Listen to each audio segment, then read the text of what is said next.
नमस्कार दोस्तों, इस वीडियो में हम चेक करेंगे कि मीन राशि यानी कि मून साइन पाइसेस के लिए आने वाला साल कैसा रहने वाला है। मैं बताना चाहूंगी कि मून साइन का अर्थ है कि आपकी कुंडली में चंद्रमा यानी कि मून किस राशि में विराजमान है।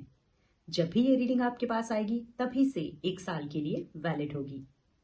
4 कार्ड्स पुल करेंगे हम 4 क्वार्टर्स के लिए। साथ ही अंत में हम एक एंजल गाइडेंस भी लेंगे उस राशि के लिए। तो चलिए शुरुआत करते हैं। बात कर रहे हैं हम मीन राशि यानी कि पाइसेस मून साइन के बारे में। 4 क्वार्टर्स के लिए 4 कार्ड्स हम लेंगे और उसके बाद हम लेंगे सबके लिए एक एक एक्सप्लेनेशन कार्ड भी। 1 2 3 एंड दिस इज 4। तो मीन राशि की अगर मैं बात करूं तो ऐसा लगता है कि रिसेंटली आपने बहुत ज़्यादा प्रॉब्लम्स को झेला है, बहुत ज़्यादा मेंटल इश्यूज ऐसे लगता है आपको रहे हैं। बहुत ज़्यादा मेंटल लेवल पे आपकी हार्मनी नहीं थी, आपके बीच में कुछ तालमेल नहीं बैठा पा रहे थे आप अपने विचारों में और अपने एक्शंस में। और ऐसा भी लग रहा है कि आसपास के लोगों के साथ भी कुछ ना कुछ इश्यूज आपके रहे होंगे। मेंटल हेल्थ बहुत ज़्यादा सफ़र की हुई होगी आपकी रिसेंट पास्ट में या करंट में भी। तो गुड न्यूज़ ये है कि साल की शुरुआत में आप पिछले पास्ट के जो भी आपके इश्यूज रहे हैं, मेंटल इश्यूज रहे हैं, ज़्यादा से ज़्यादा मुझे ना ओवर थिंकिंग की प्रॉब्लम लग रही है कि आपकी रही होगी, उससे आप उबरने वाले हैं। साल की शुरुआत बहुत ही अच्छी होगी और एक सेंस ऑफ अचीवमेंट, एक sense of satisfaction, sense of completion आपको फील होगी, जो कि अपने आप में एक बहुत बड़ी अचीवमेंट है। तो साल की शुरुआत में मुझे लग रहा है कि शुरू के 8-9 हफ्ते जो 2-2.5 महीने आपके शुरू के रहेंगे वो बहुत ही इसको देखिए आप किस तरह से मंद मंद मुस्कुरा रहा है ये पर्सन। ऐसी ही कुछ आपकी हालत होगी कि आपने काफी कुछ अचीव कर लिया है, लेकिन सबसे बड़ी जो गाइडेंस है आपने डिस्प्ले नहीं करना है। किसी को अपने रियल फीलिंग्स या फिर अपने कहो कि रियल आपकी खुशी का राज क्या है वो आपने किसी से शेयर नहीं करना है ताकि वो इविल आई से बच के रहे।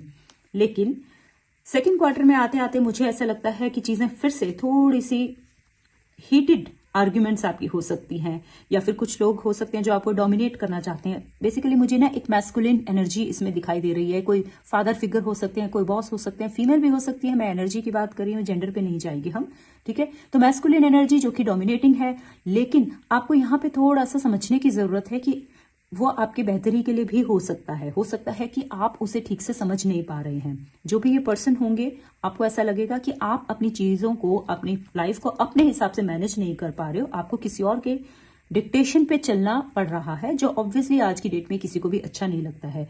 और साथ ही मुझे दिख रहा है कि फाइनेंसेस जैसा आप चाहते हैं, आपने फाइनेंसेस पैसा आपके पास होते हुए भी आप उसको अपने हिसाब से मैनेज नहीं कर पा रहे हैं, या फिर पैसा आपका खड़ा है, किसी की पेमेंट आपकी ड्यू है किसी की तरफ और वो आपको पैसे नहीं दे रहे हैं। आपकी पेमेंट दिख रही है, आपका पैसा दिख रहा है, लेकिन फिर भी वो आपके पास में नहीं है, आपके कंट्रोल में नहीं है, वो किसी और के कंट्रोल में। इस तरह की फीलिंग मुझे लग रहा है कि सेकंड क्वार्टर में आपको आ सकती है। और जो भी मैं पर्सन आपको बता रही हूँ वो जरूरी नहीं है कि वो आपके दुश्मन ही हैं, ठीक है। सेल्फ मेड पर्सन लगते हैं वो। कुछ एनवायरनमेंट ऐसा हो सकता है कि जो बहुत ही अच्छा है, बहुत ही डिसिप्लिन्ड है, लेकिन आप उससे कोप नहीं कर पा रहे हैं। थर्ड क्वार्टर की अगर मैं बात करूं towards the second half of the year, फिर से एक बहुत ही पॉजिटिव फेज आपको देखने को मिलेगा, एक बहुत अच्छी अपॉर्चुनिटी। जो भी आपका एरिया ऑफ कंसर्न है, करियर में, रिलेशनशिप्स में, ठीक है, मैरिज के बारे में सोच रहे हैं, किसी फैमिली गैदरिंग के बारे में सोच रहे हैं, कोई सेरेमनी होनी है, कोई गुड न्यूज चाहिए, वो आपको second half of the year में आते आते मिल जाएगी। तो जिसका भी आप इंतजार कर रहे थे वो सेकेंड हाफ में वो चीजें, आपकी विशेष मुझे फुलफिल होती हुई दिख रही हैं और एक सेलिब्रेशन के मूड में आप जा सकते हैं। गैदरिंग हो रही है, ठीक है, पार्टी हो रही है और साथ में बहुत ही पॉजिटिव बृहस्पति देवता आप पर बहुत ज्यादा मेहरबान रहने वाले हैं towards the second half of the year, even in the beginning of the year, ठीक है। और अगर मैं बात करूं towards the end of the year, यहां पर मुझे ऐसा लगता है कि थोड़ा सा आपको गाइडेंस लेने की जरूरत है। आपने होमवर्क पूरा नहीं किया है। कोई भी चीज ऐसी हो सकती है, कोई अपॉर्चुनिटी ही हो सकता है ऐसी आ गई, कोई परिस्थिति ऐसी खड़ी हो गई, यू नीड द लाइट। वहां पर आपको एक्सपर्ट एडवाइस लेने की जरूरत है। अपने सलाहकार चुनिए, पहले तो अपने सलाहकार की चॉइस अच्छी कीजिए, फिर उनसे आप सलाह लीजिए कि आपको कोई भी आपका एरिया ऑफ कंसर्न है उसमें आगे कैसे बढ़ना है। निराश होने की जरूरत नहीं है। अगर आपको प्रॉपर गाइडेंस मिलती है, अगर आप प्रॉपर गाइडेंस लेते हैं तो एक उम्मीद की किरण आपको दिख सकती है। कोई भी आपका एरिया ऑफ कंसर्न होगा उसमें आपको गाइडेंस मिलेगी और ये एक एंजल गाइडेंस बहुत ही पॉजिटिव मुझे लग रहा है कि पॉजिटिव फेज है। ये ड्यूज बता रही है,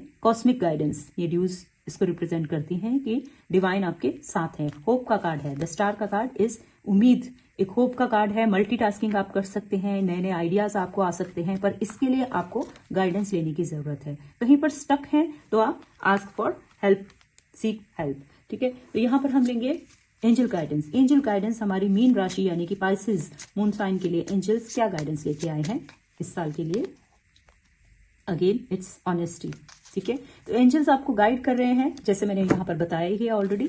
अगर कोई परेशानी है, दिक्कत है, तो बी ऑनेस्ट, इसमें कोई ईगो इश्यू नहीं है। आस्क फॉर हेल्प, आप कह सकते हैं कि मुझे हेल्प की जरूरत है, मुझे एडवाइस की जरूरत है, तो honesty is the best policy. और यहां पर भी मैंने आपको बताया कि अगर आपको ऐसा लगता है कि सामने वाले आपकी बात को नहीं समझ पा रहे हैं, तो आपको हक है अपनी बात को कन्वे करने का, उसको एक पॉजिटिव तरीके से आप कन्वे कर सकते हैं। ठीक है, यहां पर थोड़ा सा मैं आपको बता रही हूँ, ऑनेस्ट रहना है खुद के साथ, लेकिन सारों को अपनी मन की जो बात है, अपनी जो सक्सेस है, अपनी जो अचीवमेंट है, वो एकदम से शेयर करने की जरूरत नहीं है। यहाँ पे थोड़ा सा आपको डिप्लोमेट होके चलने की जरूरत है। ओवरऑल साल मुझे पाइसेस राशि के लिए बहुत ही अच्छा लग रहा है। रीडिंग को क्लेम करना ना भूलें।